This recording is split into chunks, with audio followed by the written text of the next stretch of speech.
కావాలతో చాలా జ్ఞాపకాలు ఉన్నాయని చెప్పారు. న్యాయం కావాలి, అది కొత్త మలుపు అని డి కామేశ్వర్ గారు రావాలి. హీరో హీరోయిన్ని ఒకనొక సమయంలో ఎమోషన్స్లో రేప్ చేస్తే చిరంజీవి గారు హీరోయే కొంచెం నెగిటివ్ షేడ్స్ ఉంటాయి. కళని అప్పుడప్పుడు తలుచుకోవడానికే తప్ప మిగిల్చుకోవడం కుదరదు కనుక నా మాట విని వేరెవరైనా పెళ్లి చేసుకుని హాయిగా కాపురం చేసుకో. జగ్గి గారు శారద గారు కూడా పెయిరాయి. వీళ్ళిద్దరూ చెరొక పక్క వాదిస్తారు అనమాట. చూడమ్మా minor Bharati, I object your honour. అలా సంబోధించడంలో వ్యంగ్యం వెటకారం కనిపిస్తున్నాయి. బ్రహ్మాండమైనటువంటి కోర్టు డ్రామా, చాలా ఎమోషనల్ గా చాలా బాగా రాశాడు సత్యానంద్ గారు. ఇద్దరు కలిసి ఆనందాన్ని పంచుకున్నప్పుడు ఆమె ఒక్కతే అవమానాన్ని ఎందుకు భరించాలి? ఆ ప్రశ్న అడగాల్సింది నా క్లయింట్లు కాదు, భగవంతుడు. చాలా ఎమోషనల్కి వెళ్ళి శారద గారు ఆ బిడ్డ పరిస్థితి ఏంటి అని ఎమోషనల్ అయ్యి కుప్పకూలిపోతుంది. ఈనాడు మరో ఆడదానికి నా కర్మ పట్టకూడదని ప్రపంచానికి గొంతెత్తి మరీ చెప్తున్నాను. ఈయన రాసినటువంటి డైలాగులు బాగా ఫెయిల్ అయ్యి ఆ సినిమా తర్వాత ఆయనకి 7 సినిమాలు వచ్చాయి. ఈ లోకపు డిక్షనరీలో నుంచి ఆర్ఫన్, బాస్టర్డ్ చైల్డ్, అనాథ, చెడిన దాని కొడుకు అనే పదాలు శాశ్వతంగా తొలగిపోవాలి. జయకుమార్ గారు నమస్తే అండి. నమస్తే. సినిమా జ్ఞాపకాలు చాలా మాట్లాడుకున్నాం. అయితే మీరు ఒకనొక సందర్భంలో న్యాయం కావాలతో చాలా జ్ఞాపకాలు ఉన్నాయని చెప్పారు. అవునవును.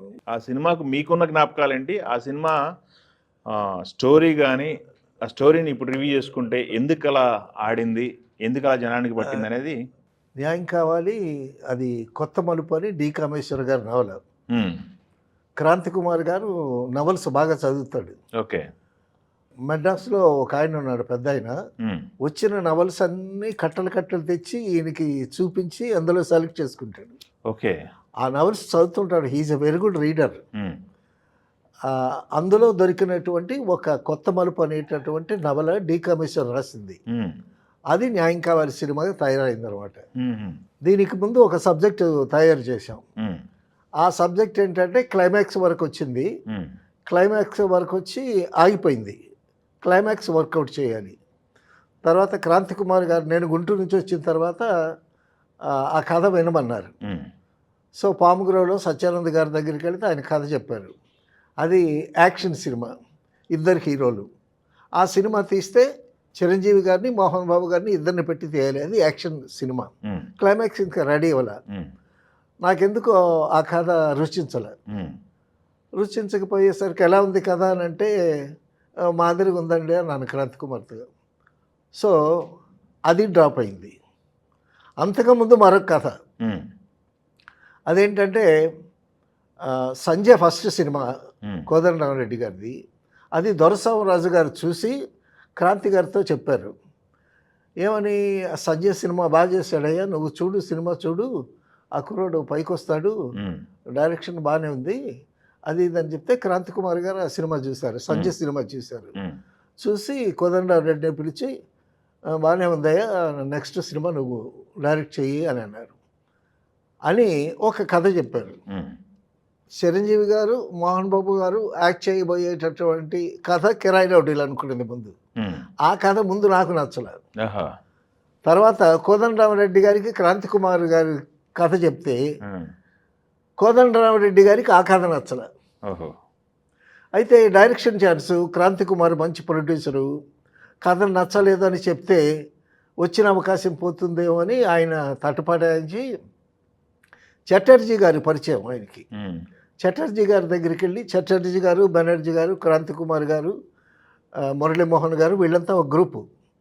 సో చటర్జీ గారి దగ్గరికి వెళ్ళి చెప్పాడు కోదండరామరెడ్డి గారు, ఏమంటే క్రాంతి గారు కథ చెప్పారండి, నాకు నచ్చలేదండి, ఆయనతో చెప్పడానికి నాకు భయం, అందుకోసం మీతో చెప్తున్నాను అనగానే చటర్జీ గారు ఫోన్ చేసి క్రాంతి గారికి ఫోన్ చేసి, నువ్వు చెప్పిన కథ నచ్చలేదంట, అది ఇదని చెప్పి అని అంటే, సరే మరొక కథ చూద్దామని అన్నారు.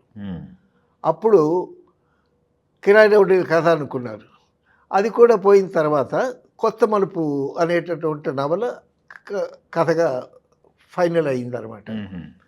దానికి చిరంజీవి గారు, రాధిక, తెలుగులో రిలీజ్ అయినటువంటి ఫస్ట్ సినిమా రాధికది, న్యాయం కావాలి. చిరంజీవి గారు యాంటీ క్యారెక్టర్ అది. ఉమ్, హీరోయే ఉమ్, కొంచెం నెగిటివ్ షేడ్స్ ఉంటాయి. అందులో జగ్గి గారు తర్వాత శారద గారు సపోర్టింగ్ క్యారెక్టర్స్.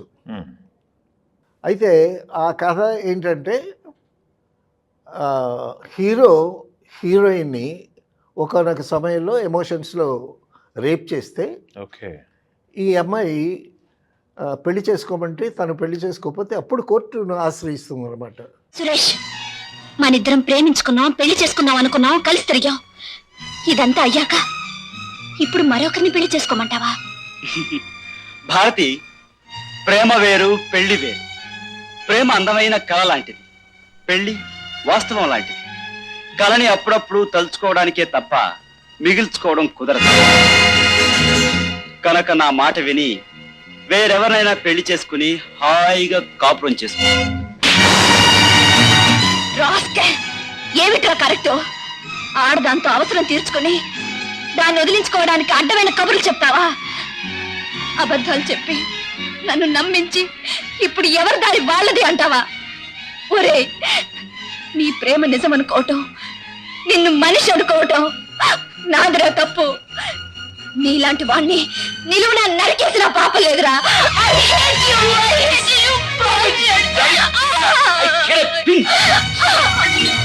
హీరోయిన్ తరపున శారద లాయరు, హీరో తరపున జగ్గి గారు లాయరు, ఉమ్, వీళ్ళు వాదిస్తారనమాట. ఉమ్, అయితే ఆ కథలో ఏంటంటే జగ్గి గారు శారద గారు కూడా పెయిరై ఆహా, వాళ్ళు విడిపోతారు. ఒక బిడ్డ పుట్టిన తర్వాత విడిపోతారు. ఓకే. అడ్వకేట్లు ఇద్దరు. సో వీళ్ళిద్దరూ లాయర్స్, వీళ్ళిద్దరూ చెరొక పక్క వాదిస్తారనమాట. సో అది కథ. ఉమ్, అయితే పాయింట్ అయితే నేను కథ వినంగానే సత్యానంద్ గారు కథ చెప్పారు. అమ్మాయి ఒకటితో మోసపడ్డటువంటి అమ్మాయి ఉమ్, మామూలుగా దిగులుగా ఉండకుండా డిప్రెషన్లోకి వెళ్లకుండా ఈ అమ్మాయి ఎదురు తిరిగి కోర్టుకు ఎక్కింది. తర్వాత హీరో నన్ను రేప్ చేశాడు ఉమ్, అని చెప్పగలిగేటటువంటి ధైర్యంతో ఉండేటటువంటి క్యారెక్టర్ అనేసరికి ఇలా ఉండాలండి. బాగుందండి ఈ కథ. ఉమ్, అది ఇదన్న ఈ అమ్మాయి రేప్ చేయబడ్డది. రాధిక హీరోయిన్ క్యారెక్టర్ రేప్ చేయబడ్డది. ఈ అమ్మాయి తరపున శారద వాదిస్తుంది. ఈవిడ శారద గారు వాదించడానికి బలమైన కారణాలు ఉన్నాయి. అయితే సరే, హీరో పక్కన వాదించడానికి జగ్గయ్య గారికి కూడా మంచి ఆర్గ్యుమెంటు. ఇది బ్రహ్మాండమైనటువంటి కోర్టు డ్రామా. ఉమ్, చాలా ఎమోషనల్గా చాలా బాగా రాశాడు సత్యానంద్ గారు. చూడమ్మా, ఆ టైప్ ఇన్స్టిట్యూట్ లో అంతమంది మగపిల్లలు ఉండగా సురేష్నే పెళ్లి చేసుకోవాలనే ఉద్దేశం నీకెందుకు కలిగింది? అతను నన్ను ప్రేమించానన్నాడు గనక. అయితే ఆ మాట ఎవరన్నా వాళ్ళని పెళ్లి చేసుకోవాలనే ఉద్దేశం నీకు కలుగుతుందా? లేదు, అతను నా వెంట తిరిగాడు, నా కోసం తపన పడ్డాడు. నేను లేకపోతే బ్రతకలేనన్నాడు, నేను దూరం అయితే చస్తానన్నాడు. కనుక పెళ్లి చేసుకునే ఉద్దేశం కలిగింది, ప్రేమించావు, అవునా? అవును. ఓహో, మరొక అబ్బాయి ఎవరైనా నీ వెంట తిరిగి నీ కోసం తపన పడి నువ్వు లేకపోతే బ్రతకలేనని, నీకు దూరం అయితే చస్తానని అంటే అతన్ని పెళ్లి చేసుకోవాలనే ఉద్దేశం కూడా నీకు కలుగుతుందా? కలగదు. మరి సురేష్ని పెళ్లి చేసుకునే ఉద్దేశం నీలో ఎందుకు కలిగింది? ఎందుకు కలిగిందంటే ఎందుకు కలిగిందంటే అతని వెనుక లక్షల ఆస్తి ఉంది గనక, మేడలు మిద్దెలు కార్లు ఉన్నాయి గనక, వాటన్నిటికీ అతని ఏకైక వారసుడు గనక. అతన్ని పెళ్లి చేసుకుంటే వాటన్నిటికీ నువ్వే యజమానురాలు కావచ్చు గనక, ఖరీదైన జీవితం అనుభవించవచ్చు గనక. కనుక పెళ్లి ఉద్దేశం కలిగింది, ప్రేమించడం మొదలు పెట్టావు. కాదు కాదు కాదు. అయితే హీరో తరపున వాదించడానికి సబ్జెక్ట్ మ్యాటర్ తక్కువగా ఉంది. ఉమ్, కాబట్టి ఈ కథకి ఏంటంటే క్లైమాక్స్ ప్రాణం, కోర్టు డ్రామా అంతా ప్రాణం. ఉమ్, తర్వాత ఈ ఇద్దరు లాయర్లు పోటాపోటీగా వాదించుకుంటేనే ఒక ఎమోషన్కి ఆడియన్స్కి బాగా కనెక్ట్ అవుతుంది. అందువల్ల ముందు క్లైమాక్స్ రాద్దామని చెప్పి ఉమ్, ముందు క్లైమాక్స్ సీన్స్ రాయటం జరిగింది. ఓహో, అందులోనూ జగ్గయ్య గారి ఆర్గ్యుమెంటు రాయాలి ముందు. సో జగ్గయ్య గారి ఆర్గ్యుమెంటు రాయటానికి ఒక టేప్ రికార్డర్ ఆధారం, ఉమ్, తర్వాత కొన్ని గుర్తుల ఆధారం అన్నీ కల్పించి జగ్గయ్య గారి ఆర్గ్యుమెంట్ కూడా ఒక బలంగా తయారయ్యేటట్టు సీన్స్ తయారు చేసిన తర్వాత ఓకే, వీళ్ళిద్దరు ఆర్గ్యుమెంట్స్ పోటాపోటీగా ఉంటుంది, కోర్టు డ్రామా బాగుంటుంది అని డెసిషన్కి వచ్చిన తర్వాత మళ్ళీ మొదటి నుంచి సీన్స్ రాయటం మొదలుపెట్టాం అనమాట. ఓహో, సో ఈ సీన్స్ రాయటంలో సత్యానంద్ గారు, క్రాంతి గారు, మ్మ్. కోదండరావు రెడ్డి గారు, మేమందరం కూర్చున్నాం. సీన్ బై సీన్ అన్నీ రాసుకుని ఒక అరడజన్ సీన్లు డిస్కస్ చేయటం, ఆ సీన్లు కన్సీవ్ చేయటం, ఆ సీన్లు రాసిన తర్వాత ఆ సీన్లు చదివి అందులో కరెక్షన్ చేసిన తర్వాత మరొక అరడజన్ సీన్లు అలాగా పాముగ్రావ్ హోటల్లో కూర్చొని పక్కాగా స్క్రిప్ట్ బౌండ్లు తయారు చేశాం.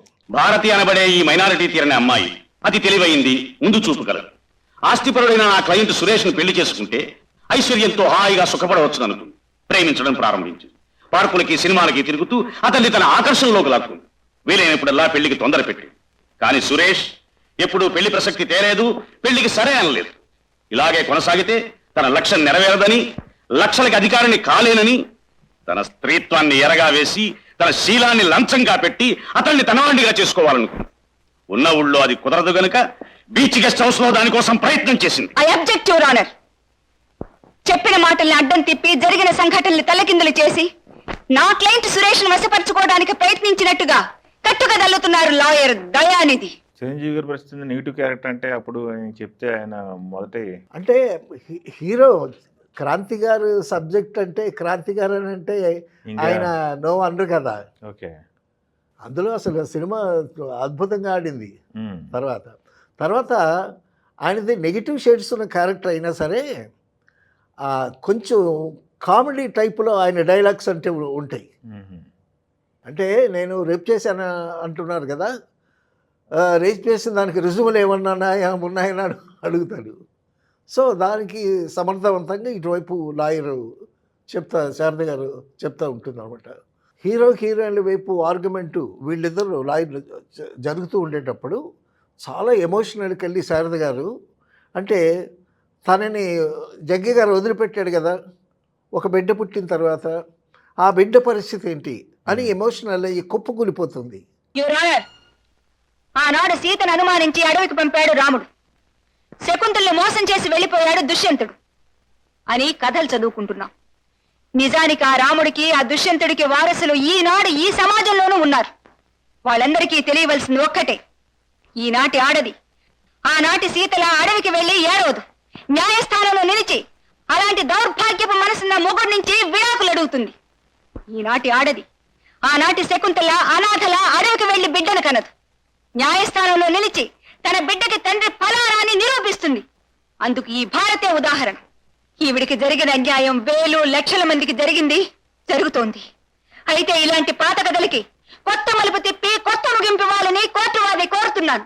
అక్రమ సంతానాన్ని కన్నా ఆడదానికి, ఆ సంతానానికి ఈ సంఘంలో ఎలా స్థానం లేదో అలాగే అందుకు కారణమైన పురుషుడికి వివాహ యోగ్యత గౌరవ స్థానం ఉండకూడదని శాసించాలి. అవసరమైతే నీతి సూత్రాల్ని, న్యాయ శాస్త్రాల్ని, రాజ్యాంగాన్ని తిరిగి రాయాలి.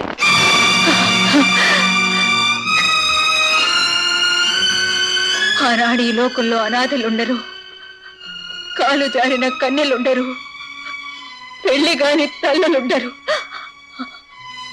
యువరానా, ఆడదానిగా తోటి ఆడదానికి న్యాయం చేయమని కోరుతూ అంటే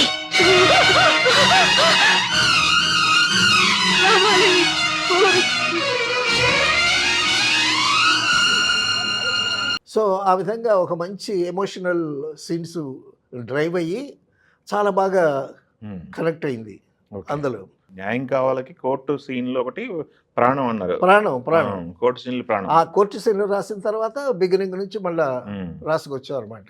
ఓకే. దీంట్లో మ్యూజికల్ గా కూడా కొన్ని హిట్లు ఉన్నట్టున్నాయి కదా పాటలు.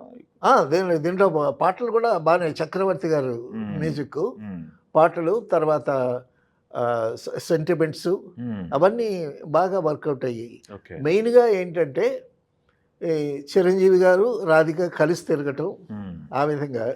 తర్వాత రాధికని రేప్ చేసేటటువంటి సీన్ ఒక కాటేజ్లో, బీచ్ పక్కన ఒక కాటేజ్లో తీసాం మెడ్రాస్లో. ఆ కాటేజ్లో అది రాధిక ఫస్ట్ ఫిల్మ్ కదా, సిగ్గుపడతా ఉంది. సిగ్గుపడతా ఉంటే అందరూ బయటికి పండి అని అంటే కెమెరామెన్ క్రాంతి కుమారు, కోదండరావు రెడ్డి, నేను, వాళ్ళిద్దరు డైలాగులు చెప్పడానికి వాటికి వీటికి మరి పక్కన ఒక అసిస్టెంట్ అన్న ఉండాలి. మిగతా వాళ్ళంతా వచ్చేసారు. వచ్చేసిన తర్వాత సజెస్ట్గా రేప్ సీన్ చేయటం జరిగింది. సురేష్ బట్టలన్నీ తడిచిపోయాయి, ఇప్పుడు ఇంటికి ఎలా వెళ్దాం? మూడో ప్రపంచ యుద్ధం వస్తున్నట్టు అంత భయపడిపోతావే.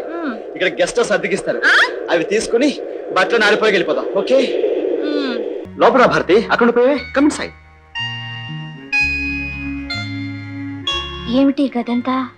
ఇక్కడ అప్పుడప్పుడు హనీమూన్ జంట వచ్చి అత్రా ముత్రా తీసుకుంటారు.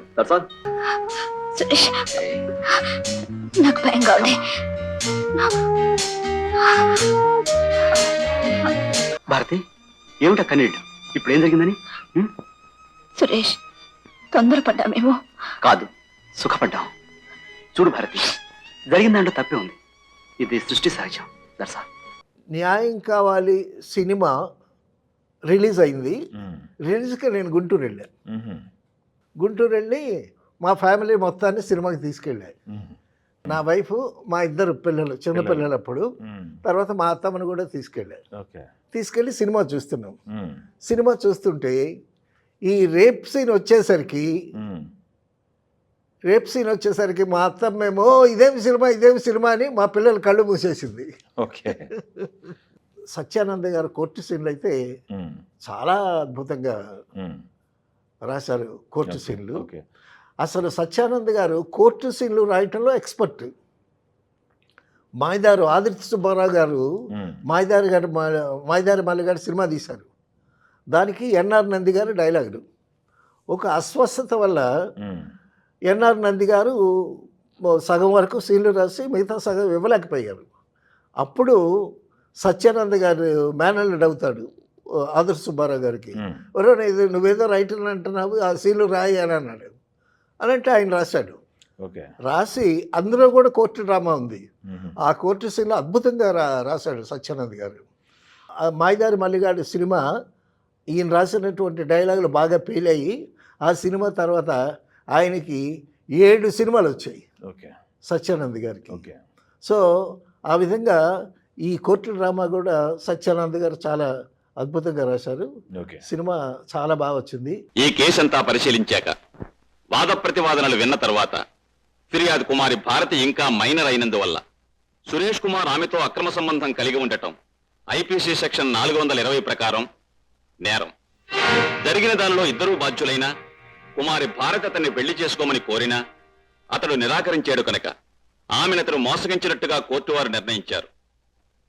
ముద్దాయి సురేష్ ఫిర్యాది భారతిని పెళ్లాడాలని, లేని పక్షంలో అతడు 6 నెలలు జైలు శిక్ష అనుభవించాలని కోర్టు వారు తీర్మానించారు. రాధికేమో తెలుగు రాదు, తమిళ వచ్చు.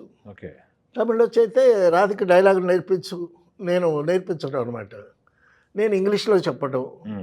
నేను ఇంగ్లీష్లో చెప్తే లేదు please give it on the paper అన్నది. అని అంటే అప్పుడు నేను అమ్మ బాగున్నావంటే AMMA BAGUNNA బాగున్నావా అలా రాసి ఇవ్వటం అనమాట. అది రాసి ఇవ్వటం అనమాట. రాసిస్తే చదువుకుని చెప్పేది. మంచి గ్రాస్పింగ్ పవర్, తెలివైన ఆవిడ. అదే ఫస్ట్ సినిమా అయితే ఆ బెరుకుతనం లేకుండా బాగానే మేనేజ్ చేశారు క్రాంతి కుమార్ గారు, తర్వాత చిరంజీవి గారు. అమ్మాయి కొత్తగా వచ్చిన అమ్మాయి అయినా సరే ఆ అమ్మాయిని కంఫర్ట్ జోన్లో ఉంచారు, చెప్పేసింది. చిరంజీవి గారి పరిస్థితి ఆ టైంలో? చిరంజీవి గారు చాలా happy go lucky boy character అది.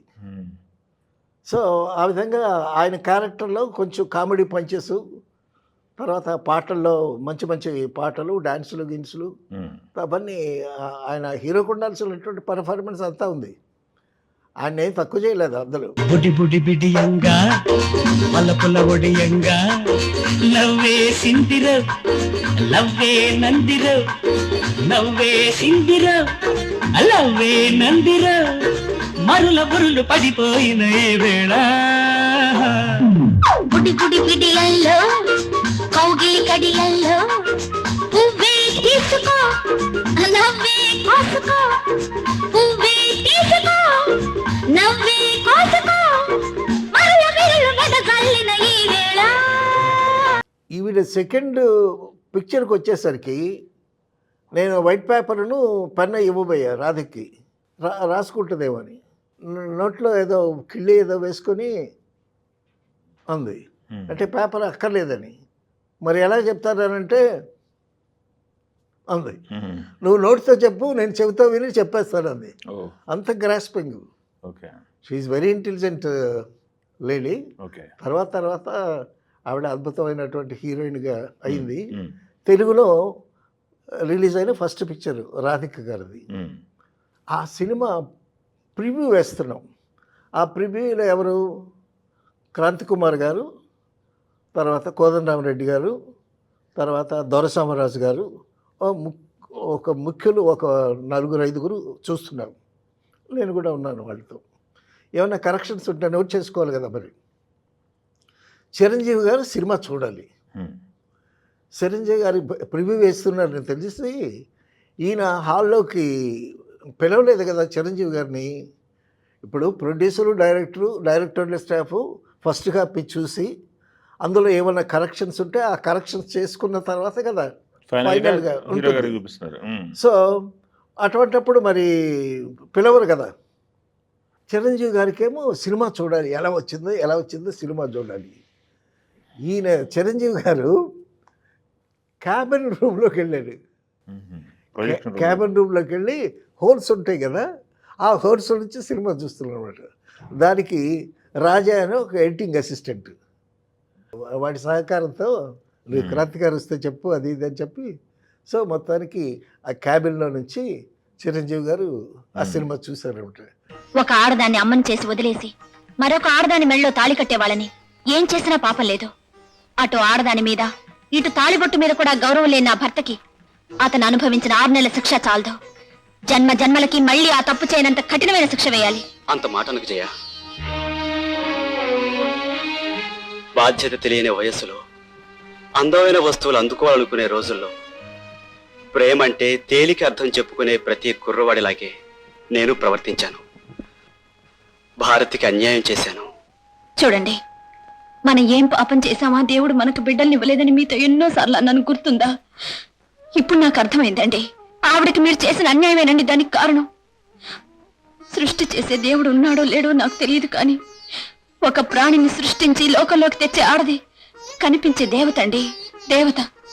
అలాంటి దేవత విషయంలో అన్యాయం చేసే మీలాంటి వాళ్ళని జయ ప్లీజ్. ఆనాటి తప్పుకి అనుక్షణం మనసులో బాధపడుతూనే ఉన్నాను. అంతకంటే పెద్ద శిక్ష ఇంకేముంటుంది? నీతో చెప్తే తోటి ఆడదాని మీద సానుభూతితో నన్ను ద్వేషిస్తావని భయపడ్డాను. అందుకే చెప్పలేకపోయాను. నన్ను క్షమించయ్య, క్షమించు. చూసి క్రాంతి గారు కోదండరెడ్డి బయటికి రావటానికి ముందే వెళ్ళిపోయాడు ఆయన. అంటే తను హీరోగా యాక్ట్ చేసినటువంటి క్రాంతి కుమార్ గారి సినిమా అప్పుడు ఎప్పుడు ప్రాణం ఖరీదులో చేశాడు ఆయన. తర్వాత కోతలాంటి సినిమా కూడా ఆయనే చేశాడు. తర్వాత ఇది ఒక పెద్ద పిక్చరు, ఒక మంచి కథ, ఇది ఎలా ఉంటుంది అనేటటువంటి ఆతృతతో చిరంజీవి గారు ఎవరికి తెలియకుండా కామ్గా ఆ క్యాబిన్ రూమ్లో నుంచి ఆ హాల్లో నుంచి సినిమా చూసి వెళ్ళాడు అనమాట. తర్వాత సినిమా రిలీజ్ అయింది, చాలా అద్భుతంగా ఆడింది. భారతి గారు, మీరు కోరినట్టే మీ ఇద్దరం కలిసి ఉంటాం. కానీ మీరేమనుకోకపోతే నాదొక చిన్న కోరిక. ఏమిటది? పిల్లలు లేని మాకు మీ బాబునిస్తే నిండు మనసుతో ఆ బాబుని పెంచుకొని ఆయన మీకు చేసిన అన్యాయానికి కొంతైనా, ప్లీజ్ అది మాత్రం అడగద్దు. ఏ ఆడది తను చేసిన తప్పుకి బిడ్డను అనాథను చేసి వాణ్ణి బిచ్చగాడిగా, దొంగగా, సమాజంలో చీడపురుగులా మార్చి శిక్షించకూడదని స్త్రీ జాతికి తెలియజేయాలన్న ధ్యేయంతోనే నేను వాణ్ణి పెంచుతున్నాను. మంచి చదువులు చదివించి సంస్కారవంతుడిగా, విద్యావంతుడిగా, మంచి పౌరుడిగా తీర్చిదిద్దుతాను. దెబ్బతిన్న ఆడదానికి న్యాయం కావాలి అని అడిగి సంపాదించిన నేను పెళ్లి కాకుండా ఆడది కన్న బిడ్డకి ఈ సంఘంలో కర్ణుడి స్థానం కాకుండా రారాజు స్థానం కావాలని అడుగుతున్నాను. అది నా కొడుక్కి సంపాదించి తీరుతాను. ఈ లోకపు డిక్షనరీలో నుంచి ఆర్ఫన్, బాస్టర్డ్ చైల్డ్, అనాథ, చెడిన దాని కొడుకు అనే పదాలు శాశ్వతంగా తొలగిపోవాలి. అప్పుడు పుట్టే కొత్త ప్రపంచంలో నాలాంటి తల్లులు, నా బిడ్డల్లాంటి పిల్లలు గర్వంగా, గొప్పగా వెలిగే దీపాల్లా నిలుస్తారు, లోకాన్ని గెలుస్తారు. అందుకే నేను బ్రతుకుతున్నాను. నా బిడ్డను నేనే పెంచుకుంటాను. న్యాయం కావాలి, అలాంటి జ్ఞాపకాలు ఉన్నాయన్నమాట. న్యాయం కావాలి మొట్టమొదటి క్రాంతి గారితో నేను చేసిన సినిమా. ఓకే. తర్వాత రాధిక్ కూడా ఫస్ట్ సినిమా. ఓకే. తర్వాత దానికి సంబంధించినటువంటి చాలా గమ్మత్తైన ఇన్సిడెంట్స్ చాలా ఉన్నాయి. అవునా? అవి మరొకసారి ప్రస్తావించుకుందాం. Okay, thank you. ఝన్ ఝన్ ఝన్ తెలుగు వన్